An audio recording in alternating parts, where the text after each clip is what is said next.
Então, essa é uma questão muito complicada, não por conta da igreja ou por conta da Bíblia, mas por conta da ideologia que o mundo lá fora hoje tem pregado e como isso tem se infiltrado no coração dos cristãos. Se nós pegarmos, por exemplo, a história da igreja, nós vamos perceber que este tema, o aborto, nunca foi um tema possível de aceitação para a igreja cristã.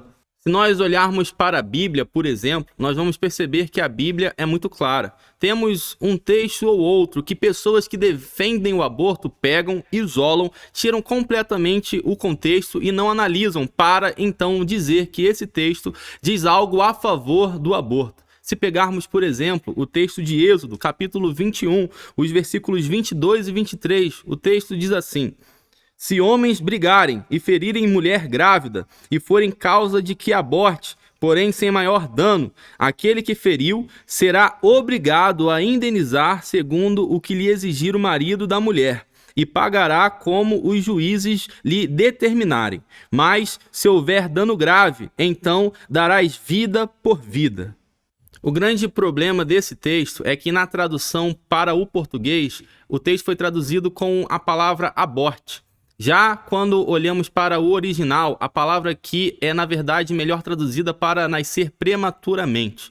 Quando, então, entendemos que o texto fala de aborte e que a pessoa que causou esse aborto não vai pagar com a sua vida, mas pagará, sim, com indenização, nós vamos entender que a vida desse bebê não era tido como uma vida em si, porque a lei do Antigo Testamento dizia que uma vida deveria ser paga com outra vida. Então as pessoas pegam esse texto, melhor dizendo, pegam esta tradução para falar, não, se aqui a vida do bebê, ainda na barriga da sua mãe, não é tido como uma vida, então hoje ainda continuamos nesta mesma perspectiva e o aborto é uma opção válida. Porém, as pessoas se enganam, porque embora essa tradução traga a palavra aborte, no original nós não temos isso e em outras traduções também não, como podemos ver na NVI. Se pegarmos o mesmo texto, nós vamos ler o seguinte: se homens brigarem e ferirem uma mulher grávida,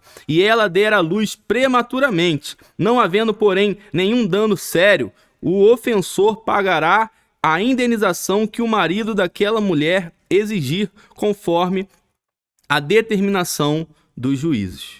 Isso, meus irmãos, muda totalmente a nossa compreensão e interpretação do texto, porque aqui o bebê ele não morreu, não foi um aborto que aconteceu, mas foi sim um nascimento prematuro.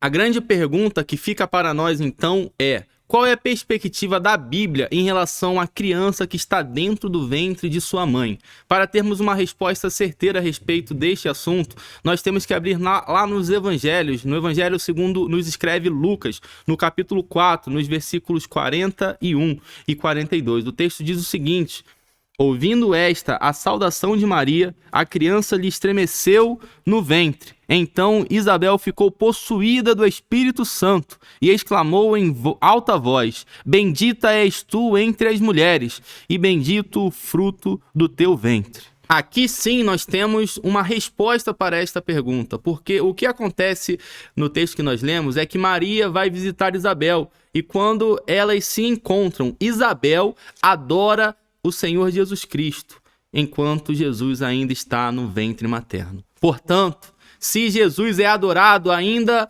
como um bebê que não saiu de sua mãe, nós não podemos defender uma ideologia que fala que o aborto é uma opção viável, porque a Bíblia é muito clara. Assim como Jesus é adorado, assim como Jesus tem vida, assim como Jesus já é um ser, e um ser muito importante desde o ventre materno, assim também são os bebês que nascem nos dias de hoje. O bebê, ele não é contado como um ser vivo só quando sai de sua mãe. Ele é contado como um ser vivo já dentro do ventre materno.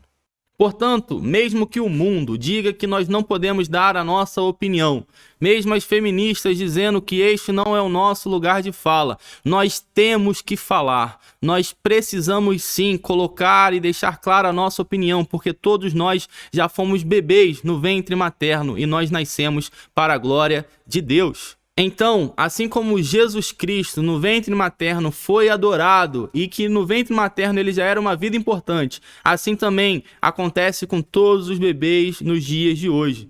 Nós não podemos aceitar a ideologia do aborto, porque a criança no ventre materno, ela não é uma extensão do corpo de sua mãe, ela já é um ser vivo e, portanto, como ser vivo, ela deve ser priorizada em toda e qualquer situação.